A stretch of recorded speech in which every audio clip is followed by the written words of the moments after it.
Uma família, uma missão. Capítulo 6. Os inimigos do propósito. Você acha que depois de ver tudo isso de bom que o Senhor preparou para você, não haverá resistências dos seus inimigos? Com certeza, os inimigos do propósito levantarão suas armas para que você seja detido nessa caminhada.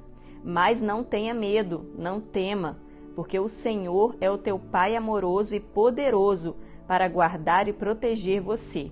No entanto, você precisa conhecer e saber resistir a esses inimigos. O diabo tem dois grandes objetivos. Na vida do ímpio, ele trabalha para que ele não se converta. Na vida do Filho de Deus, o inimigo trabalha para que esse Filho de Deus não abrace o propósito divino e então se torne como Jesus. Esses dois alvos conduzem todo o saco de maldades do diabo em relação ao ser humano. Graças a Deus, você já se tornou filho de Deus. Isso significa que o trabalho dele contigo é atrapalhar, dificultar, roubar e destruir o propósito de Deus na sua vida. Como o propósito divino é algo conjunto, uma cooperação entre eu, você e o Espírito Santo, é muito importante que você não dê vantagem ao diabo, e sim, coopere com o Espírito Santo na transformação da sua vida. Paulo disse isso em 2 Coríntios 2:11, para que Satanás não alcance vantagem sobre nós, pois não lhe ignoramos os desígnios. Que fique claro para você a real situação do Filho de Deus em relação ao propósito divino. Quando não entramos nele, significa que somos salvos, mas viveremos uma vida de derrota. Seremos prisioneiros do diabo, por mais absurdo que isso possa parecer. O problema é que essa é uma prisão consensual. O diabo quer roubar você e você concorda com isso. A questão é que a aceitação dessa prisão por sua parte produz uma série de consequências ruins na sua vida aqui e um poderoso dano na eternidade. Essa prisão pode acontecer de diferentes formas: vícios dos quais não conseguimos sair, falta de prosperidade, doenças que nos param, inconstância de projetos, vai e vem familiar, dúvidas e mais dúvidas, angústia, cansaço contínuo e coisas dessa natureza.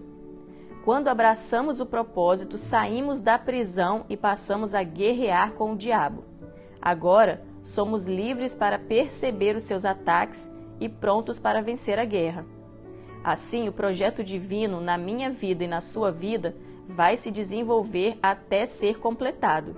Os companheiros do diabo. Nessa guerra, durante a caminhada no propósito, o diabo não está só. Você deve pensar que os companheiros do diabo nessa guerra são os demônios. Isso é verdade, mas tem outros que são seus sócios nessa empreitada e são muito mais próximos de mim e de você também. Vamos ver. Quero começar falando dos nossos inimigos, citando o próprio diabo e como ele age.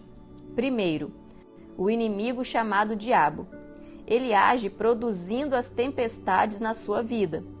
Todas as tribulações, dificuldades, tentações e obstáculos a serem vencidos são produzidos por ele. Jamais pense que Deus faz isso. Na verdade, Deus entra nessas situações para livrar você disso.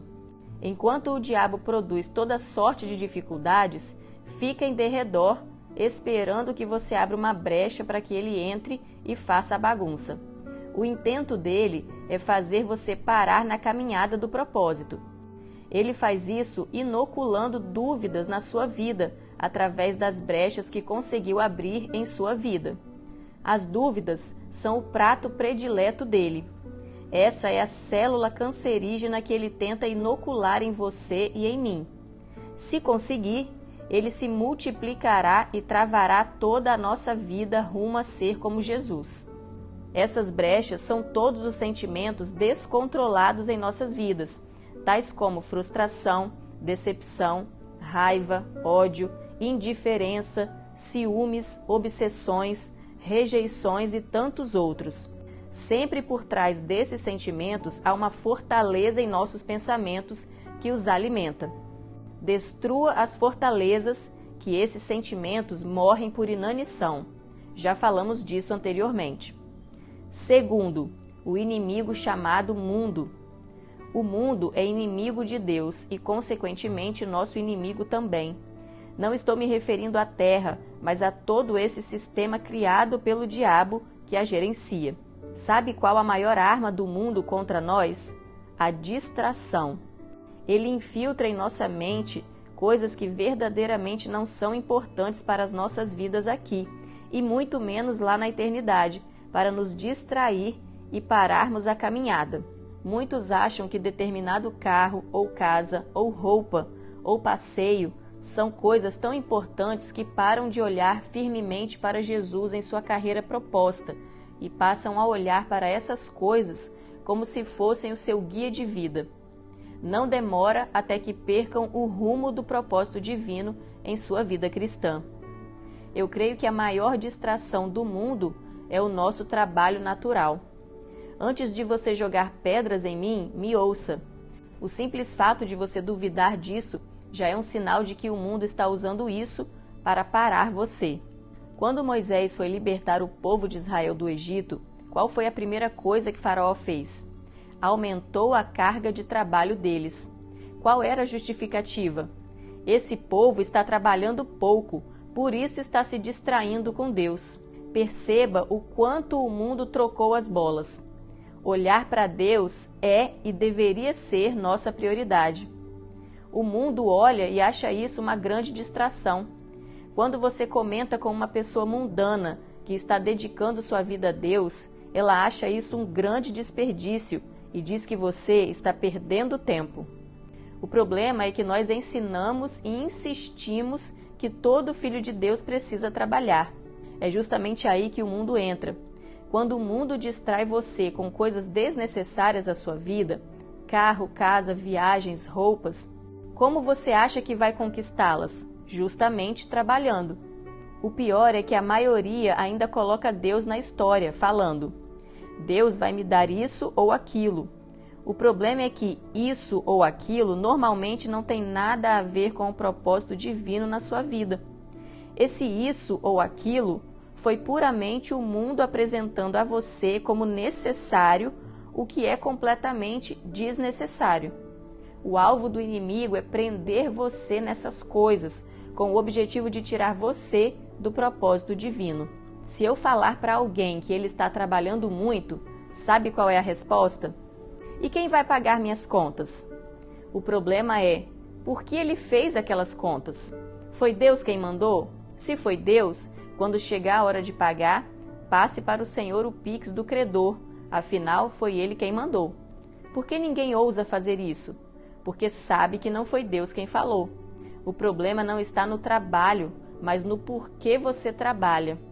O mundo dá a você todas as razões erradas para isso. A palavra de Deus ensina você a trabalhar pelas razões certas. Aliás, Deus trabalha, Jesus trabalha, o Espírito Santo trabalha. João 5,17.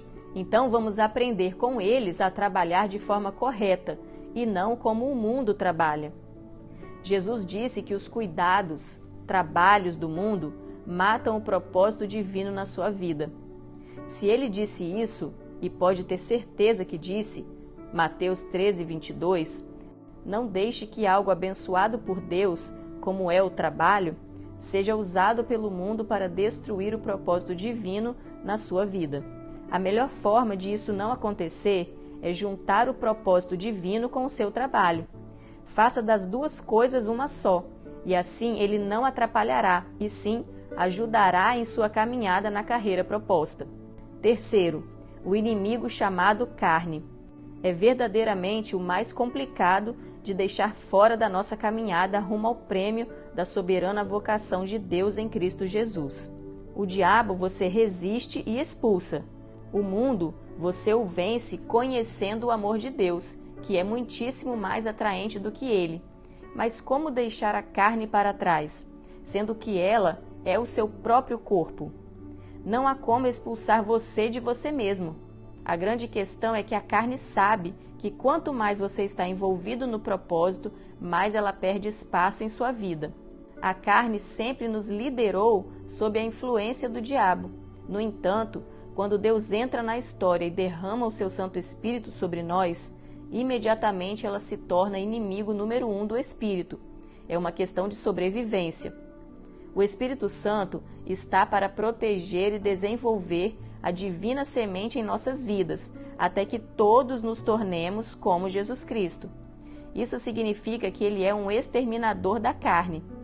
Como a carne não tem poder para matar a divina semente, ela trabalha de forma intensa para deixá-la infrutífera. Quando falo de carne, estou me referindo a tudo na vida que resiste às coisas de Deus. Não tenha dúvida alguma, sua carne não converte e jamais será transformada.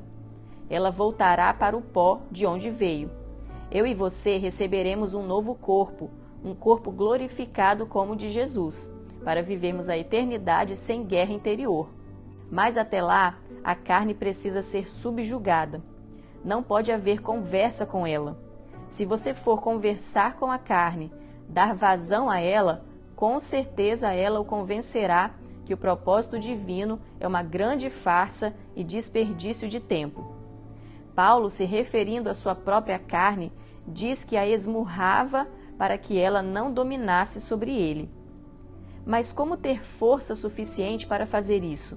Fluindo o Espírito Santo de Deus. Paulo deixou isso expressamente escrito há 2000 anos atrás. Andai no Espírito, e jamais satisfareis aos desejos da carne. Gálatas 5,16. Então, quando a sua carne disser que precisa de tempo para os seus desejos, diga a ela que o seu desejo é o Senhor.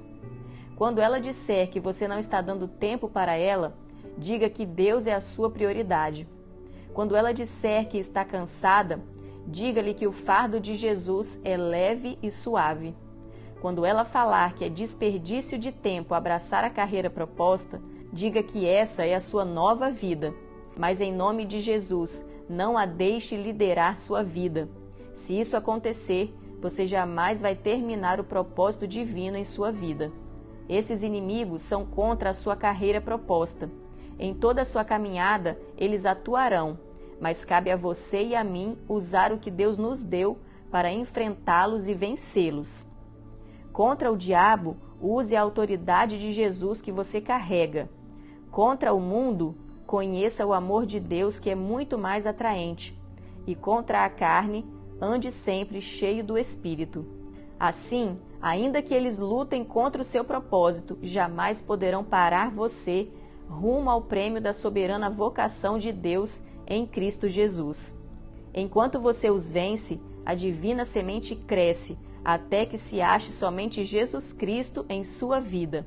Aleluia! Repita essa confissão comigo.